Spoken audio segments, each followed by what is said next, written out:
কাশ্মীরে সন্ত্রাসী হামলার পর সামাজিক মাধ্যম সহ ভারতীয় বিভিন্ন গণমাধ্যমে ভাইরাল হয় এক দম্পতির ছবি।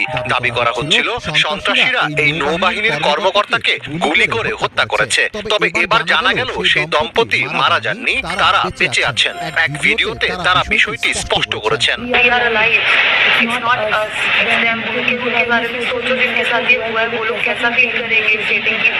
But I don't know how, कौन सी मीडिया ने कहा से सारी न्यूज चैनल पे सिर्फ हमारी वीडियो वायरल हो रही है। He is a media person, he is an officer in it, and I'm his wife. সামাজিক যোগাযোগ মাধ্যমে এক ভিডিওতে সেই নারী বলেন, আমরা বেঁচে আছি, কিন্তু আমাদের ছবিগুলো ভারতীয় গণমাধ্যমে প্রচারিত হচ্ছে। ওই দম্পতি বলেন, আমাদের ছবিটিকে কেন নৌবাহিনী কর্মকর্তা ও তার স্ত্রীর বলে দেখানো হচ্ছে তা আমাদের জানা নেই। এছাড়া সামাজিক মাধ্যমের তথ্য ঘেঁটে দেখা যায় ভাইরাল সেই ছবিটি মূলত আরো 1 মাস আগেই পোস্ট করা হয়েছিল।